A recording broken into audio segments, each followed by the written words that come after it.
आपको पता भी नहीं चलता है और मैथ्स में आपका नंबर 10 से 5 नंबर कट जाता है, आपको कुछ मालूम नहीं पड़ता है। आपने सारा सिलेबस अच्छा से पढ़ा, PYQ लगाया, सैंपल पेपर लगाया, सारे चीज करा, चैप्टर को रिवीजन करा, अच्छा से कंसेप्ट क्लियर करा, फार्मूला भी रट लिया, सब कुछ कर लिया, लेकिन स्टिल 5 से 10 नंबर आपका कटता है। वो किस लिए, इस वीडियो के थ्रू बताएंगे। राइट, आपने कभी सुना होगा कि भाई मैथ्स में गिवन डाटा लिखना कितना इंपॉर्टेंट होता है ना। तो इसी तरीका से और 5 से 7 पॉइंट्स है जो कि एग्जाम, फाइनल बोर्ड के एग्जाम में, चाहे 12th क्लास हो, चाहे 11th क्लास हो, चाहे 10th क्लास हो, चाहे जो भी मतलब बोर्ड का एग्जाम दे रहे हो, चाहे इंडिया के अंदर किसी भी स्टेट का दे रहे हो, ये सारे पॉइंट्स आपको बहुत हेल्प करेंगे वो 5 से 10 नंबर कटने के लिए। आप कहते हो, दिमाग में सोचते हो कि आज हम फुल में फुल मार्क्स क्वेश्चन अटेम्प्ट करके आएंगे, हमारा 95 आएगा, 98 आएगा, 100 जाएगा, लेकिन 5 से 10 नंबर कट रहा है इसलिए कि आपने कहीं ना कहीं मिस्टेक करा है प्रेजेंटेशन स्किल में।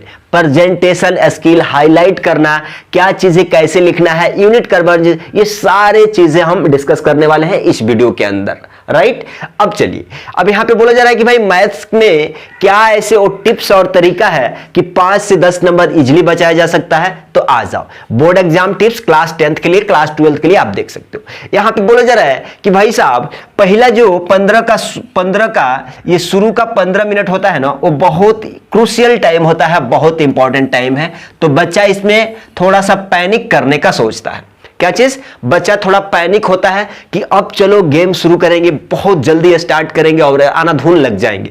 लेकिन ये 15 मिनट जो होता है ना, वो आपको ऐसा नहीं होता कि डायरेक्ट क्वेश्चन सॉल्व करना रहता है। ये 15 मिनट को यूटिलाइज करोगे ना अच्छा से, तो ये 2 घंटे के बराबर है, मैं बता रहा हूं।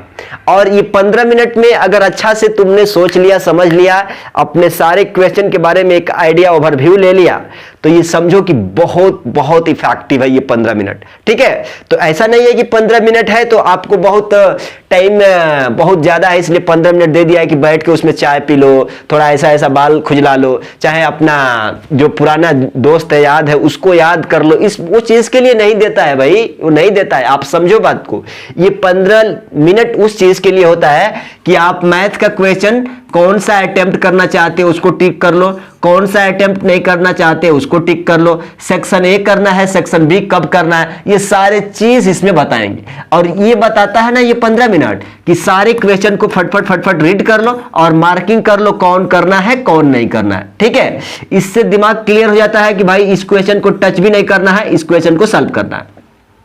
क्लियर, तो इस चीज का यूटिलाइज करो और इसी चीज को यूटिलाइज करके लास्ट में जो रफ का पेज होता है ना, 15 मिनट में इसी में 2-3 मिनट में रफ वर्क बना करके पॉइंट हम लिख लेते हैं। कुछ फार्मूला दिमाग पे आ रहा है, क्वेश्चन पढ़ते गए, फार्मूला आया यहाँ लिख लिए, फार्मूला आया यहाँ पे लिख लिए, कुछ यूनिट है ऐसा ही है यहाँ पे लिख लिए। ये चीजें करने के लिए दिया जाता है। ठीक है, अब देखो जरा, पहला तो हो गया कि शुरू का 15 मिनट बहुत इंपॉर्टेंट है, उसको ध्यान रखना यूटिलाइज करने के लिए। दूसरा पॉइंट है कि भैया सेक्शन ए करे कि सेक्शन बी करे। अब इसमें बड़ा कंफ्यूजन है भाई, रोटी खाएं कि दाल खाएं कि भात खाएं, ये सारा इस टाइप के छोटे छोटे बचकानी क्वेश्चन दिमाग में आते रहते हैं, सबको आता है। ऐसा नहीं है कि भैया हमारे ही दिमाग में आ रहा है और लोगों के, अरे एक जो तुम्हारे क्लास का जो टॉपर रहता है ना, उसको भी दिमाग में रहता है कि कौन डिसाइड करना होता है कि तुम्हारा लेवल क्या है, तुम्हें इस एग्जाम से, इस बोर्ड के एग्जाम से चाहिए क्या एक्चुअल में। सेक्शन ए छोड़ दो, सेक्शन बी छोड़ दो, क्या चाहिए, नंबर चाहिए, स्कोर हाई चाहिए। तो आप जरा बताओ, मान लो आपको सेक्शन ए का क्वेश्चन आता है तो आप सेक्शन बी अटेम्प्ट करने जाओगे क्या? माने जो क्वेश्चन आपको पहले आता है दिमाग पे एकदम कि भाई चलो इसका कॉन्फिडेंटली इसे लिख देंगे, तो इसमें डिसाइड नहीं, आपको जो सेक्शन आता है वो आप फर्स्ट करो, अच्छा से उसका सिक्योर करो कि भाई। और हाँ, ये देखो, अब ऐसा मैं नहीं कर रहा हूं कि सेक्शन ए को अटेम्प्ट करो, सेक्शन बी का अटेम्प्ट करो, जो क्वेश्चन आता है वो अटेम्प्ट करो, but time limit you have to take care. कि नहीं है कि 1 नंबर का 2 नंबर का क्वेश्चन है और तू बड़का 2-2 5-5 मिनट ले रहा हो, तो घबरा जाएगा ना, काम घबरा जाएगा। इसलिए क्वेश्चन ए करो चाहे बी करो, आपको टाइम के साथ करना है, टाइम सेक्शन वाइज बांटना है। अब देखो जरा, रीड ऑल क्वेश्चन केयरफुली।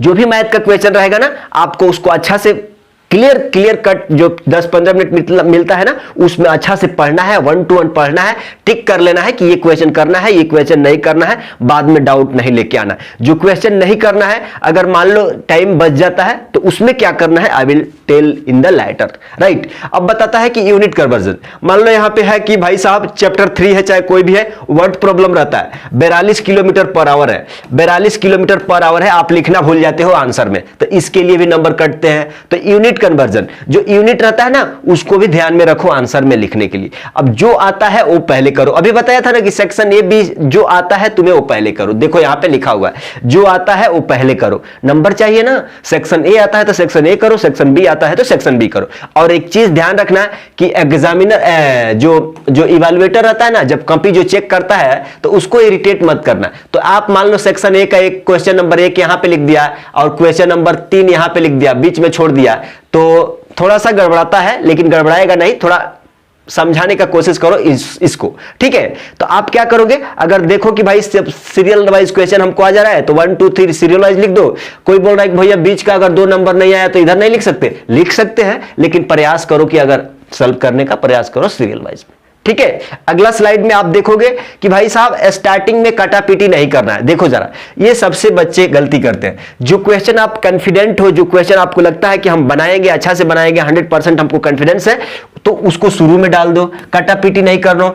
अरे जो एग्जामिनर जो होता है ना, इवैल्यूएटर जो तुम्हारा कॉपी चेक करने वाला होता है, तो वो एक कॉपी चेक नहीं करता है, वो कितना 100 कॉपी 150 कॉपी ऐसा टारगेट दिया जाता है, तो उसमें उसका दिमाग थोड़ा 110 स्पीड से भाग रहा होता है। देखेगा कि कटापीटी किया है, बाद में वैसा ही किया है, ऐसा 1/2 देख के आगे बढ़ जाएगा। जा 3 नंबर का क्वेश्चन है, आधा नंबर देख के आगे बढ़ जाएगा, कट जाएगा। तो शुरू में थोड़ा अच्छा लिखो। टाइम फॉर ईच सेक्शन, हमने बताया था कि हर एक सेक्शन के लिए टाइम डिवाइड करना है। अब मान लो यहाँ पे 3 नंबर है, इसमें 5 मिनट दे रहे हो, अब कहीं 5 नंबर है, इसमें भी 5 मिनट दे रहे हैं, तो कौन जल्दी अटेम्प्ट करोगे? आप कहोगे कि भैया ये 5 मिनट में 5 नंबर मिल रहा है, तो सबसे पहले इसको मारेंगे। तो इसके हिसाब से टाइम सेक्शन वाइज आपको देखना होगा, डिवाइड करना होगा।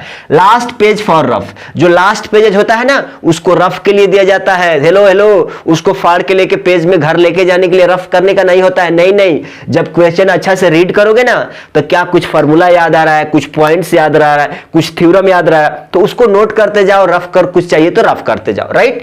आंसर इन बॉक्स, ये मोस्ट इंपॉर्टेंट केसेस में बच्चे छोड़ते हैं। ऐसे आपको क्या करना है, मान लो x = 2 y = 3, तो आंसर आप क्या करेंगे, बॉक्स में लगाएंगे और तब कहेंगे कि भाई ये साहब हमारा आंसर है, ताकि वो देखते के साथ कहेंगे कि चलो भाई ओके, राइट। अब देखो जरा, right given data. Maximum time होता है कि भाई साहब क्वेश्चन में गिवन डाटा लिखना छोड़ देते हैं, आप डायरेक्ट सॉल्यूशन लेके लिखना आंसर सॉल्यूशन प्रोवाइड करते हैं, तो वो हरी गलत है, नंबर काटते हैं। आपका दिमाग में सही है कि भाई टाइम बचाएंगे, अरे टाइम बचाएंगे किसके लिए, जब तुम्हारा नंबर कट जाएगा तो इसको बोला जा रहा है कि गिवन डाटा लिखो, तो लिखो ना, लिखो, स्पीड इतना है, इतना है, टाइम है इतना है, क्या निकालना, सारा चीज लिखो।